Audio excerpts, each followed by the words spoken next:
butereevu tuyingidde eggwanga erya Congo era nga eno Tshisekedi alabudde nti tebagenda kussa mukono, balina okukola kyonna ekisoboka okulaba nga bafufuggaza abayekera ba M23 okukosa n'abo ababawagira, ategeeza eggwanga erya Rwanda in particular. Ate munnange bwe tuddako wano e Uganda, Muhoozi alina obubaka bwe yeeyisizaawo ng'ayogera ku borders bwe zaatukakaatikkwako abafuzi b'amatwale. Musajja wa Muhoozi Mwenda, okusinza ku lipooti eya UN, bagamba nti ono agent ajjudde emirimu owaba M23 era nga ne gavumenti ya Uganda bwe batyo bakukuta n'aba M23, ekyo bakimanyi bulungi nnyo, byonna biri mu lipooti eya UN. Ramaphosa, President wa South Africa,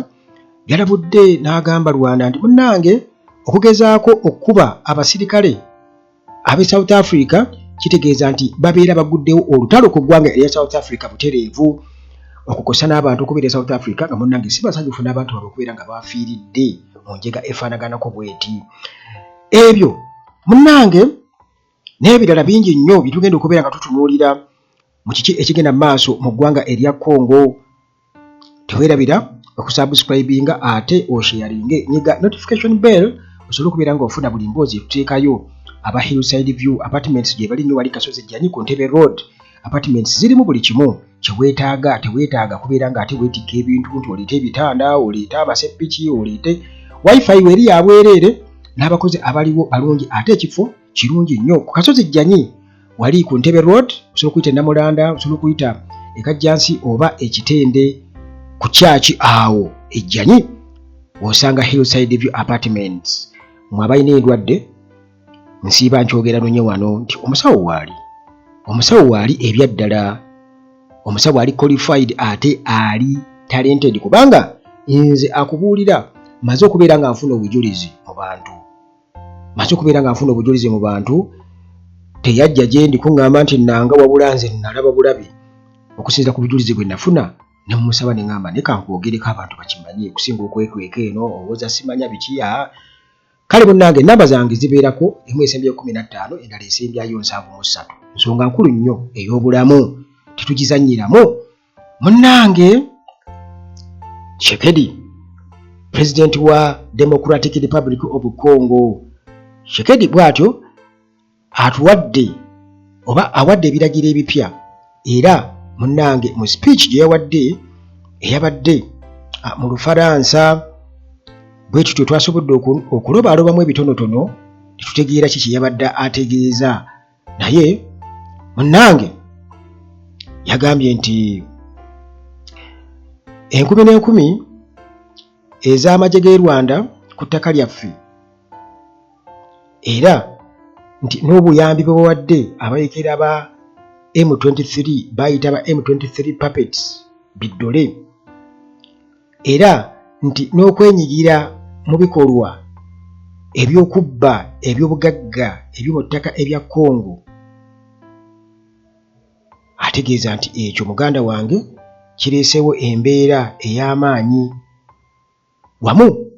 n'okubeera nti kitadde obunkenke mu region eno eya Great Lakes region. Tewali kubuusabuusa kwonna. Kakati munnange President Felix Tshisekedi owa DRC bw'atyo nga atunnyonnyola ku nsonga eno, era yagamba nti Rwanda okweyingiza mu nsonga zino kyekivuddeko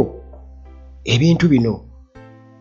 okubeera nti nno bituuka awo n'okutuuka okubeera nga bawamba ekibuga Goma, era nti bo munnange beetegefu nnyo kubanga balwanirira ekitiibwa ky'eggwanga lyabwe nga Democratic Republic of Congo. Era munnange lwabadde lunaku lwakuna ku makya wali ekinshasha, Tshisekedi bw'atyo n'anenya nnyo eggwanga erya Rwanda okubeera nti nno lyayisiza olugaayu mu mateeka kafuga ensi yonna, era n'alayira nti bagenda kubeera nga bateekawo strong military response against M23 rebels okukosa ne alleged backers,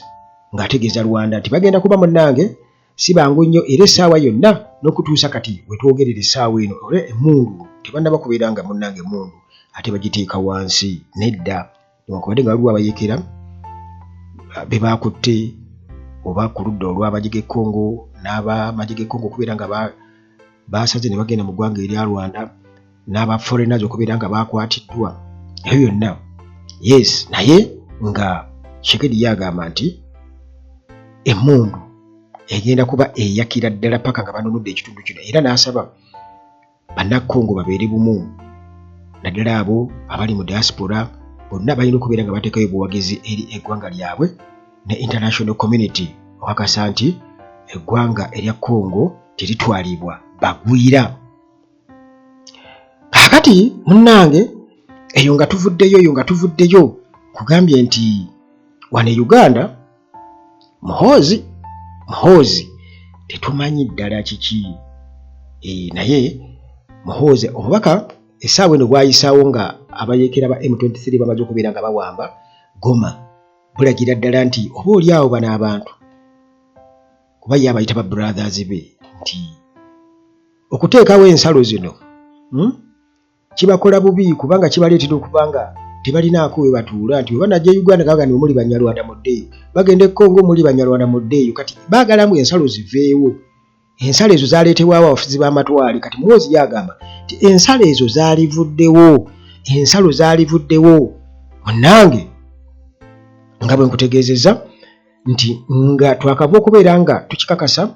nti abayeekera ba M23 bawambye ekibuga Goma munnange Muhoozi n'avayo n'atugamba nti we are tired of the stupid colonial white borders. Titukooye ensalo abafuzi b'amatwale ze baatukakaatikako mbu tuzikooye munnange abantu bangi essaawa eno bakyebuuza Muhoozi kiki kyeyabadde ategeeza naye ajjukira nti ensalo zino zimanyikiddwa era abantu baazikkiriza nti z'ensalo ezaawula tirina eggwanga lyeno na lino lyeno newankubadde nga waliwo amawanga go gali mu nsi bbiri era abantu tebakirinaako buzibu era bazitunuulira ng'ensalo oba oliawo ensi kwe zisinzira okubeera nga zitambuliza ebintu nti ekitiibwa ky'ensi kati nga Uganda kiri defined n'ensalo zaakyo nti ensalo ezo kitegeeza bwe ziyita awo wonna okwetooloola awo nti ekitiibwa ky'eggwanga nga Uganda oba Rwanda oba Kenya kitegeeza omuntu yenna ayingira mu Uganda alina okubanga alina ebisaanyizo era nga talina kigendererwa kibi. Ekyo tukimanyi bulungi nnyo nti ne bwe kiba kirimu katugeze tuzzeeyo mu kingdoms katugeze Buganda era naye eba nakyo Bunyoro yalinga nakyo n'ebirala kakati ekyo eky'ensalo kibaddengawo kati ye Muhoozi agamba nti ebyo byalibadde bivaawo kubanga byaleetebwa abafuzi b'amatwale gwe muganda wange mpuliriza naawe osobola okubeera nga ovuunula oba ofuna ovungisaamu ddala yabadde ategeeza ki yagamba nti ekyo tekikola kakati munnange ate ku sayidi endala kuba kati bino nga bwe ntera okubagamba nti ensi tugiraba ng'ekyalo ekimu ate olukwe lugenda okulukwa luva wala luviira ddala wala nnyo kakati lipooti ya UN ate nebanga erikingamba likisiza okulikinga kyalibadde nga kola ky'okusammuka kwegamba oba okusomola ebyama mu report eya UN bano bagamba nti munnamawulire Andrew Mwenda gwe mulaba oyo agenti era ensonga za M23 azimanyi nnyo era ono ate nga zisinza kiwakanya nnyo kubanga abakulembeze abafuzi owa Rwanda owa Uganda ne Muhoozi era mwatambulira awo kiba kitegeeza nti apo bagamba tegwewala n'omuti kweva kakati munnange ba experts nga bamaze okubeera nga batunuulira embeera eyo era nga bakikakasa bulungi nnyo nti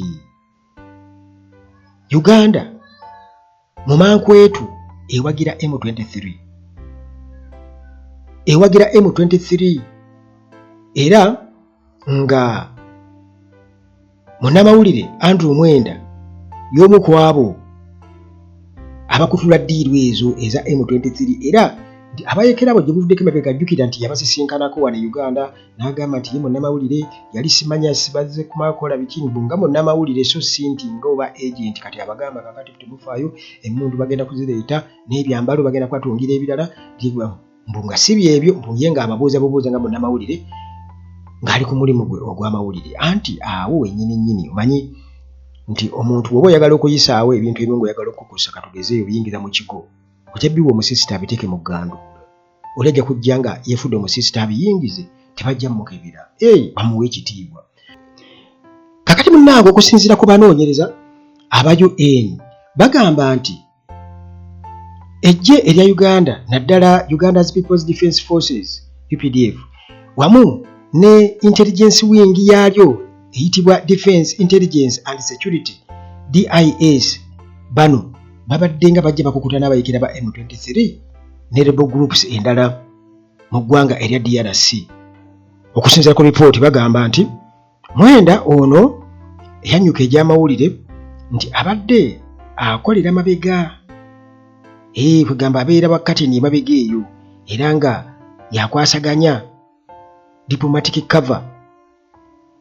ku side eyaba M23 rebels era nti Mwenda ono gwe mulaba ni wakubadde abyegaana nti munnange tabimanyi era ayagala nnyo mbu conflict ye yeggwe wabeewo emirembe jjukira nti Uganda erina history naddala mu kuteeka oba mu kwenyigira mu bintu by'e Congo erina joint operation mu Congo mbu balwanyisa abayekera ba ADF aba Allied Democratic Forces ate nga Muhoozi naye kennyini y'omu ku abo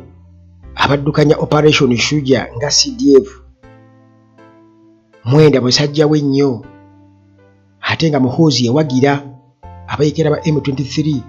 yabayita our brothers baganda baffe nti balwanira ensonga erabwako era ey'omuggundu Muhoozi nga awagira kakati munnange eyo saidi eya Uganda Muhoozi atandika okudefininga borders nti tezirina makulu bano abafuzi b'amatwale be bazitukakaatikako Ramaphosa ye yabadde yalabudde dda President Kagame nga abasirikale oluvannyuma lw'ekitegeera nti abasirikale b'e South Africa babadde battiddwa era nga kyabadde kikakasiddwa nga ne bannansi batandise okubeera nga bavumirire ekyo bagamba waliwo abafiiriddwa omusirikale omuvubuka wa myaka 28 y'omu ku abo yalese akaana akawala akato kati nga bagamba nti babadde bamusuubira okuba nti yagenda kuweereza ggwanga lyoba ku foreign mission naye ng'ate si byakuttibwa kati Ramaphosa yabadde yalabudde dda Kagame nti munnange bwemugezaako kukuba abasirikale aba South Africa kiba kitegeeza nti mubeera mugguddewo olutalo kubanga babadde batutegeeza nti Mwenda ku magye South African National Defence Forces SANDF nti babadde bafudde mu njege yabaddewo mu kwansiganya ebyasi mu DRC kati ate ku Mande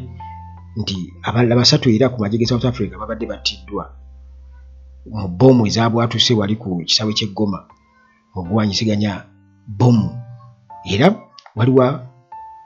abaakubiddwa waliwo n'omusirikale omu yakubiddwa mu South Africa naye bwe bamutuusa mu ddwaliro n'afa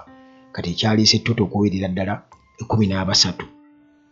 mu wiiki emu eyo munnange nga tuvuddeyo kigambibwa okuba era nga bikyalabise wonna ku mawulire nti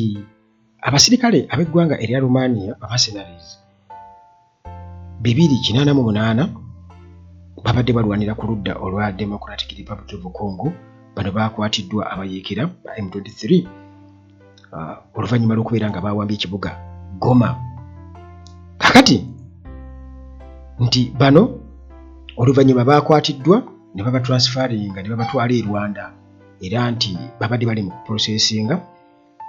mbeera gye bagenda kubeera nga babatwaliramu babazaayo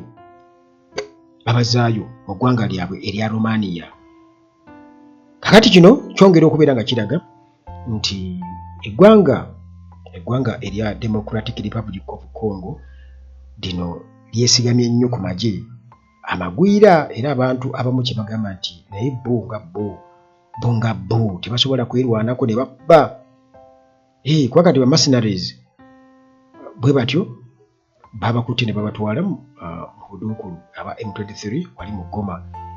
era munnange nti nga bamaze okubeera nga babakwata ab'ebuyinza mu Rwanda essaawa eno bali mu kugezaako okubeera nga bafacilitating embeera gye bagenda okuba nga baddizibwamu mu ggwanga erya Romania. Kagame pulezidenti wa Rwanda yali yalabula dda n'ategeeza nti ba mercenaries bano okuva mawanga ag'ebweru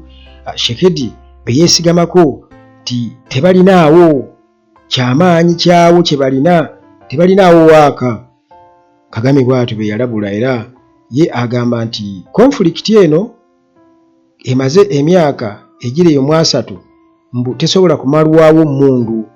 Bwe kiba nti emmundu terina weegenda kubeera nga eyamba kubanga ekyo kigenda kwongera kusajjula mbeera era mwamulabye ng'agamba nti kakati emmundu ebatuusizzaawa bw'ogeza kukikwasaganya militarire otuuseewa. Kagame bw'atyo bye badde abuuza. Ate munnange oluvannyuma lw'okubeera nga basse gavana jjukira owa North Kivu yattibwa gye buvuddeko kati baaleese omulala Meja General Somo Kakule Evarist Kakule erinnya lyawo wano Kakule atakamanyi. Kakati ono munnange ye gavana omupya gwe baalonze owa North Kivu Meja General Somo Kakule Evarist oba ye Kalule weeyo. Kakati ono kigambibwa okuba nti naye si musajja mwangu era bamusuubira okuba nti nno agenda kukwasaganya embeera kubanga aweereza mu magye ku mission ez'enjawulo mu Congo era President Tshisekedi amulinamu obwesige bungi nnyo. Sigenda kukyuka nnyo wano katulinde ate munnange ebinaava mu ggwanga erya Congo kubanga essaawa yonna byandikyuka mu ngeri yonna.